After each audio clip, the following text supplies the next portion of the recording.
Chapter 20. A Year Ago. It is a breezy morning when I open my eyes inside the lab. As usual, I fell asleep there after finishing last night's experiment. My body feels stiff. My mind feels sharp. That is the normal balance of my life now. I slowly sit up and stretch, but a sharp pain shoots through my back. Sleeping in the wrong posture again. The price of using a lab as a bedroom. I sigh to myself. I really should watch how I sleep. After taking a deep breath of the cool air, I step out of the lab and walk toward the front door. The house is quiet. Too quiet. It always is. That is why I built it here. That is why I stay here. I push open the door. Outside, the world feels fresh and alive. The trees sway gently in the breeze, and a few birds scatter as the door creaks. The grass is still wet with morning dew, sparkling in the soft light. I stand there for a moment, breathing it in. I love moments like this. Nature always feels calm and honest.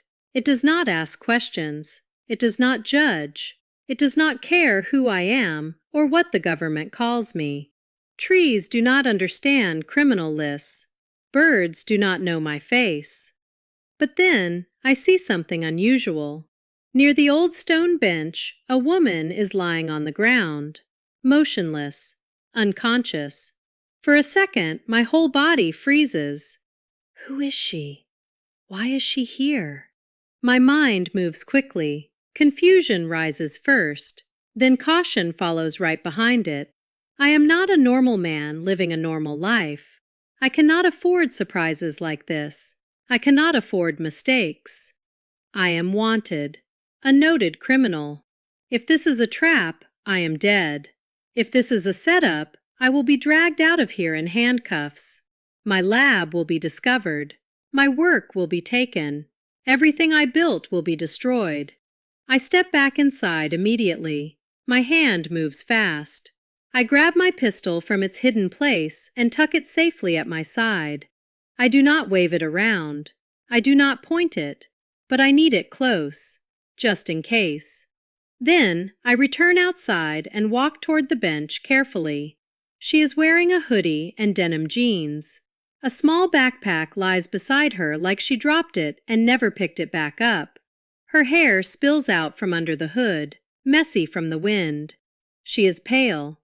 Too pale. I kneel down at a safe distance first and scan her quickly. I check her hands, her pockets, the area around her. My eyes move fast, trained by years of living like a hunted man. No weapon, no knife, no hidden threat. My heart slows down slightly. I look around again. The forest edge is quiet except for rustling leaves and a distant bird call. No one else is here. Whoever she is alone. And helpless. That should make this easy. I should walk away. I should leave her here. I should protect myself first. But I do not. Because leaving a woman unconscious on the cold ground feels wrong even to a man like me. Even to a man the world calls dangerous. I decide to help. First things first. Save her. Then figure out who she is. I pick up her backpack and sling it over my shoulder. It is not heavy, but it is enough to tell me she came here intentionally. People do not collapse next to my stone bench by accident. Not out here. Not in the middle of nowhere. Still, I cannot waste time thinking. I carefully lift her in both arms.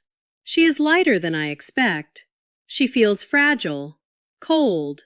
Like her body is already losing the fight against the weather. The morning air brushes my face as I carry her back toward the house. My boots crunch softly on the gravel path. With every step, my mind runs through possibilities. Was she running from someone? Was she lost? Was she sent?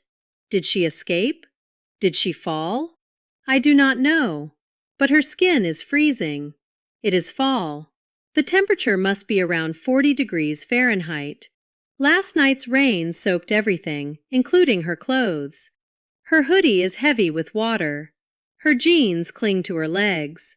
She must have slipped near the stone bench in the dark, fallen, and lost strength after lying there for hours. That is the logical story my brain offers me. The smell of damp earth clings to her. Wet leaves are stuck to her shoes, pressed flat as if the ground refused to let her go. Even now, her body reacts to the cold. A faint tremor runs through her fingers.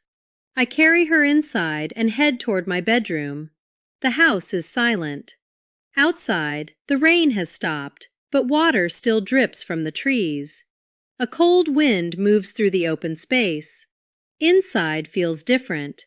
The silence feels heavier indoors. Every sound, my breathing, the creak of the floor, the distant drip of water, feels louder than it should. The house feels like it is listening. I lay her down on my bed carefully. Her hair spreads across the pillow. Her face is calm, but too still. Her lips are slightly parted. Her eyelashes rest softly on her cheeks. She looks like a person who should be somewhere safe, not here. Her clothes are wet, so I remove them and cover her with dry, comfortable clothing. I do it quickly and with control. I am a mature person. I do not focus on a woman's body. I focus on her comfort. That is what I tell myself. That is what I force my mind to believe. I wrap her in 3 thick layers of quilts. The room feels tense, as if crossing an invisible line would change something permanently. There is a fireplace in the room. I light it and watch the flames grow. The fire crackles softly, and warmth begins to spread. It is slow, but it is something. Shadows stretch across the walls, rising and falling with the flames. The fire makes the room feel smaller, more contained, like the outside world no longer exists. She is still unconscious. I check her heartbeat. I check her pulse. Everything feels normal. She is fine, physically. I hope she becomes conscious in a few minutes. Her heartbeat is calm. Mine is not. I realize I am holding my breath and force myself to exhale.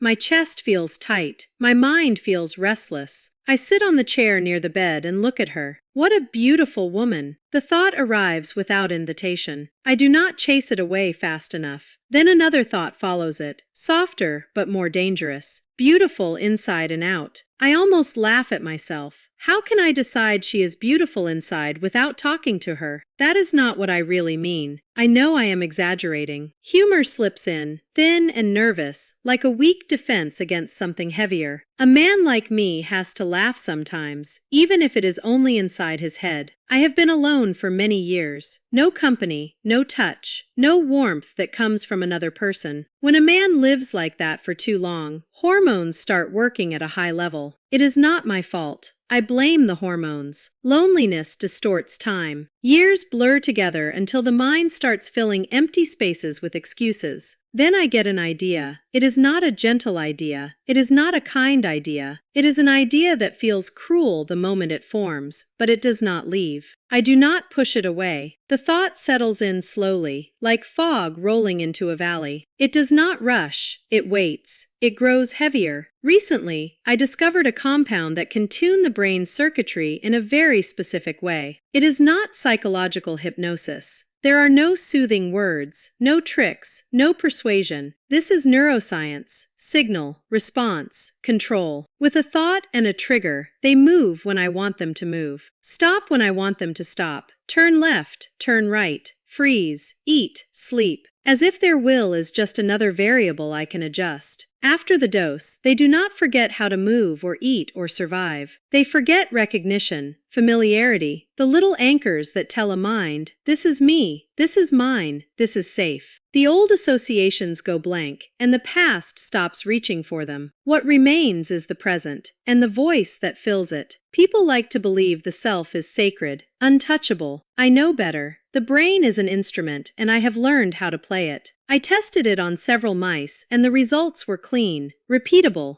obedient. But humans are different, right? That question echoes longer than it should. The room offers no answer. No one would be willing to date me now. I am one of the most wanted people in the country. A man hiding in a cabin in the woods with a basement lab does not attract normal love stories. At the same time, I like this woman, and I also need someone to test my newly invented drug. The reasons line up too neatly, like they have been rehearsed. Yes, she feels like the perfect choice. The word perfect feels dangerous the moment it forms, but I hold it anyway. I need to act before she wakes up. The fire pops loudly, snapping me back into motion. My decision settles like a final breath. I stand up quickly and move toward the basement. The trapdoor opens with a soft sound. The stairs creak as I go down. The lab lights hum quietly. I grab the drug. My hands are steady. My mind is clear. My footsteps echo as I run back upstairs, each step feeling easier than the last, as if the decision was already made the moment I saw her near the bench. I return to the bedroom and stand over her for a moment. Her face is peaceful. She does not know who I am. She does not know what I am capable of. She does not know what is about to happen.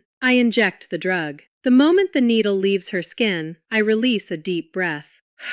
Relief mixes with something else. Something sharp. Something unsettling. Excitement. I feel excited about this experiment. Excitement and fear sit side by side, impossible to separate. My heart beats faster, not from guilt, but from anticipation. I am going to create a desire between us. Yes, it is a programmed desire. And the moment I think that, I know my life has just changed. Don't forget to like, share, and subscribe to the channel so you don't miss what comes next.